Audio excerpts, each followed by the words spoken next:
refletindo sobre a conversão. A missão dos apóstolos de anunciar a palavra de Deus acompanha a chamada à conversão, já que ao anunciar Jesus Cristo, proclamam também a necessidade de converter-se e de crer. O batismo é o sacramento que faz com que o ser humano experimente essa nova realidade. Conferir Atos dos Apóstolos 2:28. Conversão também é abandonar o fermento velho para celebrar a Páscoa com os ázimos da sinceridade. Conferir 1 Coríntios 5:7 seguintes. De fato, na vida do cristão, que sempre está em processo de conversão, a escuta à palavra e a recepção dos sacramentos têm um papel insubstituível no caminho rumo à santidade.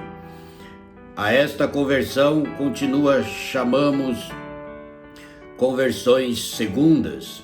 Na vida da igreja é uma alegria receber novos conversos em seu seio, os novos filhos da igreja.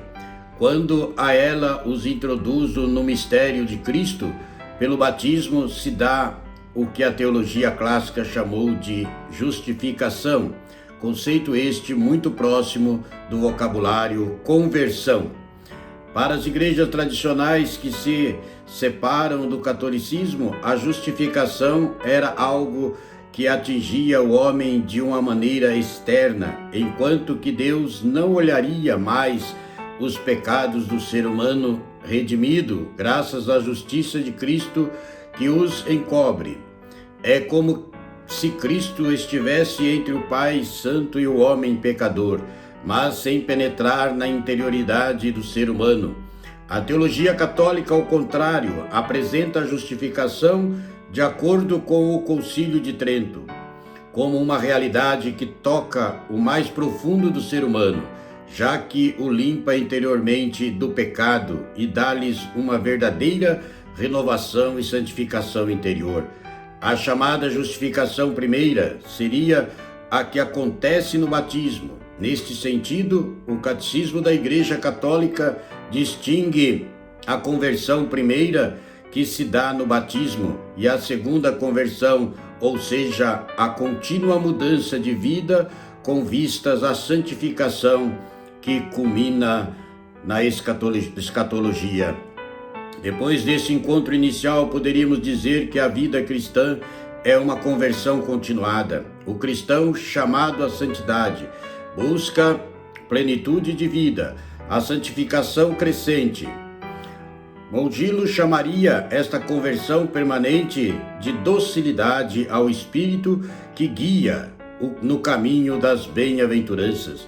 Neste segundo momento, ainda que também naquele inicial, de pecador a justo, tem uma grande importância a igreja como lugar onde se consegue a novidade de vida pela força da palavra de Deus e dos sacramentos. Na mesma linha, Santo Tomás de Aquino fala de uma tríplice conversão, ampliando desta maneira o significado do vocábulo em questão. A conversão inicial é aquela que não pede ainda a existência da graça santificante, mas somente uma operação de Deus que atrai o pecador a si. A segunda conversão é a que exige a graça santificante ou habitual, princípio do mérito com vistas à bem-aventurança. A terceira conversão e a do núcleo da questão e as fases principais da conversão, mas poderíamos enumerar muitas outras fases se considerarmos, por exemplo, uma pessoa que passa do paganismo à glória do céu com diversas etapas religiosas, do paganismo ao monoteísmo, do monoteísmo ao cristianismo de tipo não católico, de um cristianismo não católico ao catolicismo, de católico medíocre e há tantos, a católico fervoroso, de católico fervoroso que busca a santidade até a conversão do céu. Pode-se afirmar que o homem se salva quando se converte, considerando a questão a liberdade do homem que aceita livremente o convite de Deus, ou quando é convertido. Conversão é graça de Deus e ele tem a iniciativa. Conversão e salvação vão juntas. Conferir Marcos 16:15, Atos dos Apóstolos 2:38 a 40. No que se refere à relação graça-liberdade, na conversão há a iniciativa de Deus e, ao mesmo tempo, ninguém se convence contra a sua vontade. Pode-se afirmar que o homem se salva quando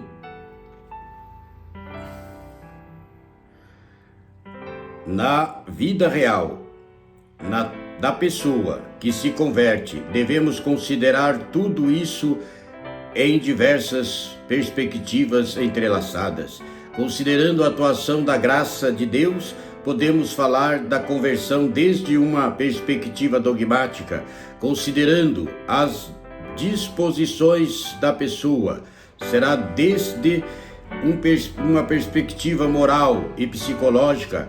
Ao considerar a nova vida que se produz no homem, podemos tratar a mesma realidade desde uma perspectiva dogmática e espiritual. Conversão e fé vão unidas, e contemporaneamente se enfatizou que o processo de conversão encontra-se totalmente das dimensões da pessoa. Sendo assim, é preciso integrar em nossa consideração a dimensão intelectual, volitiva, espiritual, moral e etc. Não é necessário dizer muito mais para emitir uma possível classificação das conversões, segundo o elemento que mais esteja presente no processo que leva uma pessoa a decidir-se por responder afirmativamente ao chamado de Deus. Existem conversões intelectuais, enquanto que o elemento que mais se destaca é a busca da verdade por meio do estudo. Principalmente nas conversões morais, o que mais fica patente é o desejo de um ideal mais elevado na própria conduta. Nas conversões emocionais, há um forte sacudida emocional e eficaz ao mesmo tempo. Há também os chamados itinerários de conversão ou caminhos de conversão que, considerados teologicamente, levam-nos a sintetizar certos elementos presentes de uma maneira ou outra em todo o itinerário rumo à fé. Para que a decisão de crer esteja arraigada na realidade, estão os preâmbulos da fé, que são verdades religiosas ou morais conhecidas pela razão natural, existência de Deus, imortalidade da alma, etc. Ou seja, a imortalidade da pessoa, já que ninguém pode crer sem um prévio conhecimento do que deve crer.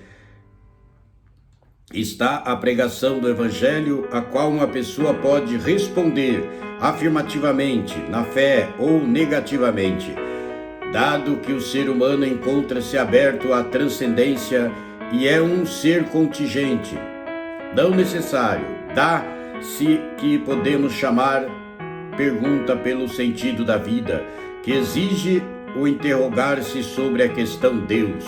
O momento fundamental do processo de conversão se dá na busca das razões para crer.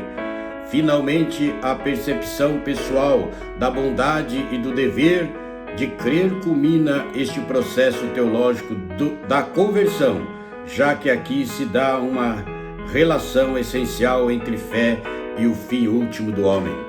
Ao falar do dever de crer, não se pensa, no entanto, em assentimento obrigatório. A pessoa sempre é livre para crer ou não. Referimos-nos à percepção da necessidade de crer para mim.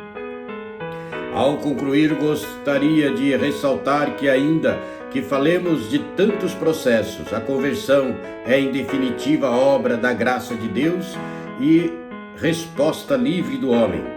Estas duas coordenadas nos dão os elementos que façamos nossa reflexão, que buscamos nas presentes considerações. Um elemento importantíssimo: cada conversão é uma história pessoal, daí a dificuldade para sistematizar os elementos da conversão. Concluindo, como se está mal longe de Deus, às vezes as pessoas vão por si como Joãozinho Feliz. Assim se expressava Joseph Ratzinger em sua introdução ao cristianismo. Como ele achasse por demais pesada e incômoda a barra de ouro que ganhara, trocou-a primeiro por um cavalo, depois trocou o cavalo por uma vaca, a vaca por um ganso e o ganso por uma pedra de amolar, e mesmo esta ele acabou lançando na água, pois não se dava tempo do prejuízo. Pelo contrário, achava que tinha ganho finalmente o dom precioso da liberdade completa. Quantas pessoas trocam a barra de ouro do encontro com Deus e da vida nova em Cristo por uma suposta liberdade mal entendida. Essa historinha dá para pensar mais. Deixamos-nos nas mãos e na iniciativa livre de cada um no encontro para receber a bênção e a graça de Deus que nos santifica. Amém.